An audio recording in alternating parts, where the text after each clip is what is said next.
What is it about small town America that draws people in? Where I live, in the White Mountain region, specifically. It's a small little mountain town, a lot of logging. Why do I love it? What brings people out here to visit? More specifically, live. I can tell you what it is for me. I can't speak for everyone else, obviously, but I'll do my best. In this video here, that's exactly what we're gonna look at. Me personally, I've lived in the city for half my life and the other half of my life in small town America like this. And I choose this over the city anytime, without hesitation.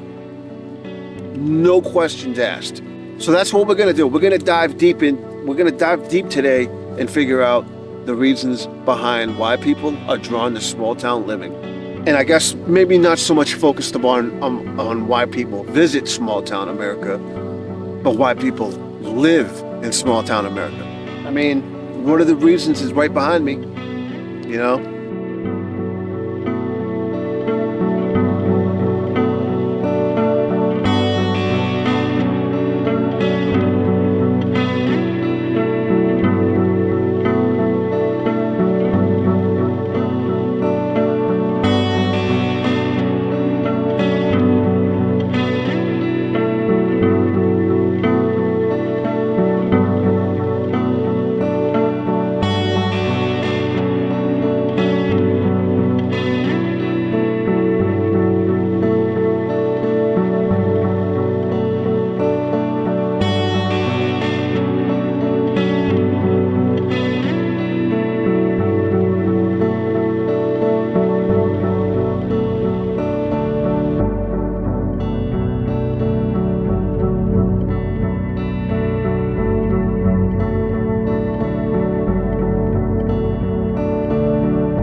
Yeah. What else? Then it's my turn. There's a rhythm to life in the White Mountains of New Hampshire that feels both timeless and grounded. It's a place where the seasons don't just change, they command attention. The first snow doesn't simply fall, it transforms the world into a quiet cathedral of white. Spring doesn't just arrive, it seeps back into the soil, coaxing green from the gray. Summer hums with the sound of cicadas and the rush of rivers swollen with meltwater. Autumn is a spectacle, a final burst of color before the long hush of winter. Living here means living close to the land. The mountains are not a backdrop, they are a presence. They shape the weather, the pace of life, even the way people think. The peaks, Mount Washington, Lafayette, and Moosilauke, stand like sentinels, reminders of both beauty and humility. They draw hikers, climbers, and dreamers from across the world, but for those who call this place home, they are simply part of the neighborhood. Small town life in the White Mountains is a study of contrasts. The towns, places like Littleton, Bethlehem, Conway, and Lincoln, are all small enough that everyone knows everyone, yet large enough to hold a surprising diversity of stories. There's the old-timer who's been tapping maple trees for 50 years, the young family who moved north to escape city noise, the artist who finds inspiration in the fog rolling off the Pemaquasset River. So right here, as you can see, we're going up the auto road to Mount Washington, courtesy of my friend Tammy. She treated me to that day, brought me up there along with her for the ride, and it was awesome. A little freaky deaky. I'm not gonna lie. There was a couple of times I was kind of squirming in my seat a little bit when you go up that road. Anybody that's been up there might know what I'm talking about. And we went there on a beautiful clear day, mid-October. The beginning of the road, you're just going past all this beautiful color, all these trees, and then of course once you get above the tree line, then it was freaky deaky for sure. Beautiful nonetheless. The views were just insane. It was a beautiful clear day. Yeah, it wasn't windy when we were up there. It was clear. You could just see for miles. There was a little bit of snow, as you can see in some of these clips here. Just explored. I got plenty of awesome shots. There was a lot of people up there. There was the crazy long line that people were they wanted to take a picture with the summit sign. Yes, that was awesome. It was just a beautiful day. It was just a perfect weather for being up there. It wasn't that windy. It was cold. It was a little cold. If you don't know, the Mount Washington, this spot right here holds the world record for the heaviest winds. I believe that was 235-mile-per-hour winds, and even the coldest day too. The coldest day in the world, I think, surpasses even like the tundra or like the Arctic.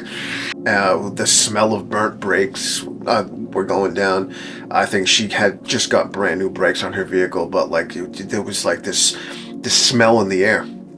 The smell in the air, because pretty much on the way down you're riding your brakes the whole time. Going down was going down was a lot better, I would say, because when you're going down, you're on the inside of the lane.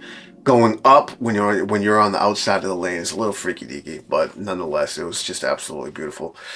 Each person adds a thread to the fabric of the community. In these towns, the general store is more than a place to buy milk and bread. It's a gathering spot, a bulletin board, a hub of conversation. The post office clerk knows who's expecting a package before the mail truck even arrives. The local diner serves as both a breakfast spot and a town hall, with debates about weather, politics, and moose sightings unfold over steaming mugs of coffee. There's a sense of continuity here, a feeling that life is lived not in haste, but in rhythm with the land. Living in the backcountry, beyond town centers, brings a different kind of intimacy. The nearest neighbor might be a mile down a dirt road.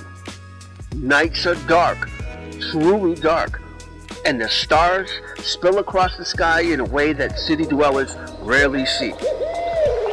The sounds of the forest replace the hum of traffic, the call of barred owls, the rustle of deer in the underbrush, the steady whisper of wind through the pines. It's a solitude that can be comforting and challenging. The quiet invites reflection, but it also demands resilience. When a snowstorm knocks out power or a bear raids the compost bin, there's no one to call but the people nearby. And they always come.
Nature here is not something to be visited.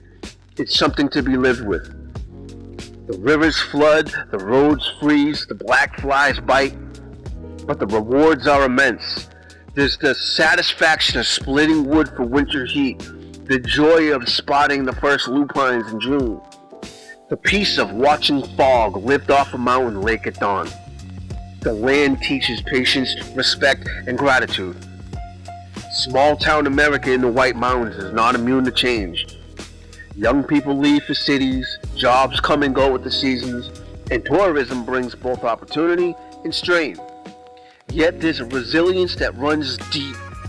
Community suppers, volunteer fire departments, and local fairs keep people connected.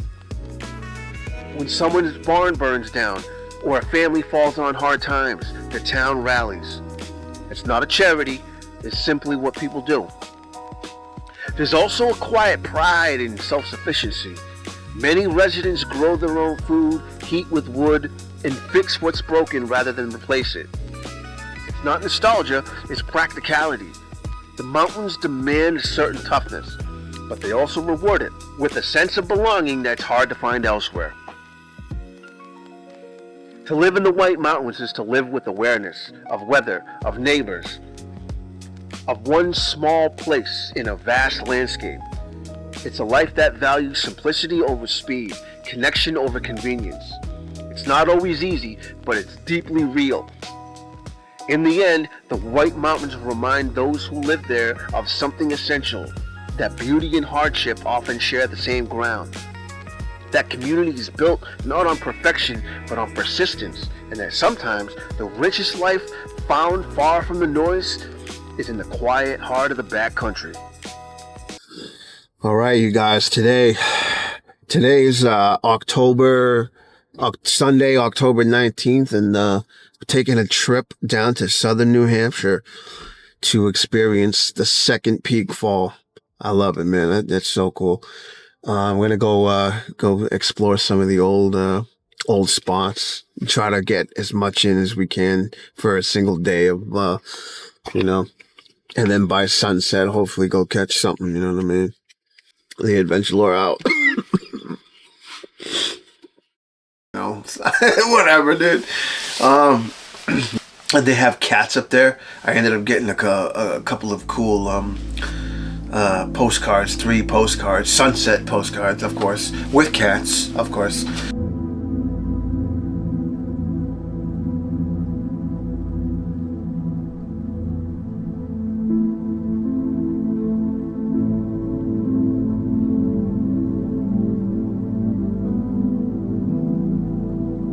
All yesterday it poured, and all night long I could not sleep.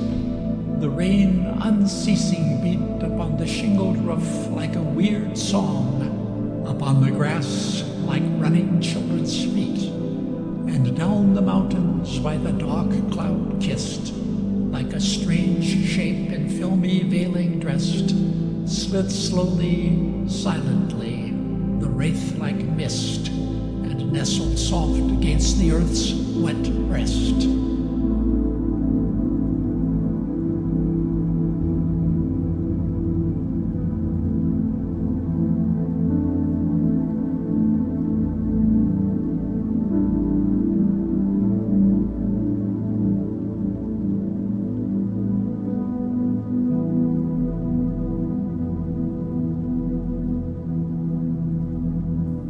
Children's voices in the orchard between the blossom and the fruit time, golden-haired, crimson-haired, between the green tip and the root, black wing, brown wing, hover over. 20 years and the spring is over. Today grieves, tomorrow grieves, cover me over, light in leaves. Golden-haired, black wing, cling, swing, spring, sing. Swing up into the apple tree.